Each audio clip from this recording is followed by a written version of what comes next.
Meteorologist Brandon Lawson standing by saying, yeah, this is cool in my neighborhood to see it drop down. I love it. I think it's awesome. I think it's great technology, and I don't think it'd be too loud. I mean, we've got people that are running around with cut-off mufflers that are just as loud as the drone. So I'll tell you what, I'll take a little bit of that noise to deliver maybe some nice food or something from the Walmart deli. How about that? We are 11 days until summer. Summer starts June 20th, but guess what, folks? It already feels like it. It definitely felt like it over the weekend. We saw our first 90-degree temperature of the year in Charlotte on June 7th. Saturday, June 7th, when we got that first 90-degree high. We have seen our first 90-degree high in the month of June the last 3 years, including this year. And then 2022 and 2021, we saw it in about mid to late May. And that's typically when we see our first 90-degree high temperature. The average date comes May 20th.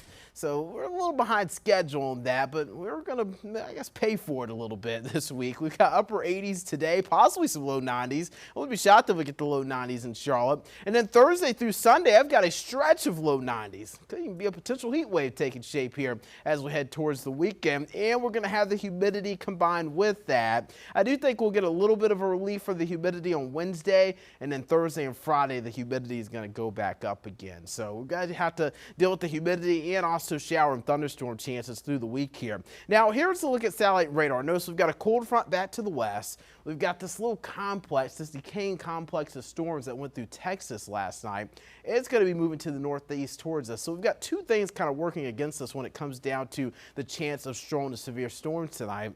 Notice south of I-85, you've got this level 2 out of 5 risk, level 1 out of 5 risk a little bit further north of I-85. I'll be honest with you, I do think the threat could have been just kind of a level 1 out of 5 risk. It does look pretty low tonight, but I will say there is a chance we could see some locally gusty winds, if not locally damaging wind gusts, which would be a severe storm. So we'll continue to watch that through the evening. Every other threat's low. I don't think we'll see a lot of hail out of this. I don't think we'll see any flooding concerns, and tornado threat's also very low. It's a non-zero threat, but it is very low as we go into tonight. This is going to be more of a damaging wind threat with any severe storms. Most of the day is going to be dry. If you're heading to the pool this afternoon, get a dip in the pool, cool off a little bit, sit poolside, get a little bit of that tan. Upper 80s, low 90s. We're near 80 in the mountains today. And then notice by 6 o'clock, we start seeing a few isolated storms south of I-85.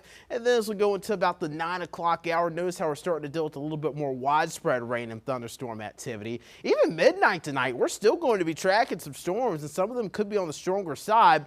But then after midnight, things kind of start to tail off. I wouldn't be shocked if we have a stray shower tomorrow morning, but most of us are dry, just warm and muggy, around 70 degrees. And then a few more isolated storms tomorrow. And those storms tomorrow could also contain some locally gusty winds, but it's more of an isolated threat for severe weather tomorrow, and that threat's mainly east of I-77 as that cold front moves to the east. Live look at King Street, a lot of clouds there this afternoon, but still folks enjoying the nicer weather. 73 degrees right now. And then as you head towards Charlotte, hazy look there with the hot and humid conditions. We'll call it 83 right now with that south-southwesterly breeze really bringing in that warmer air.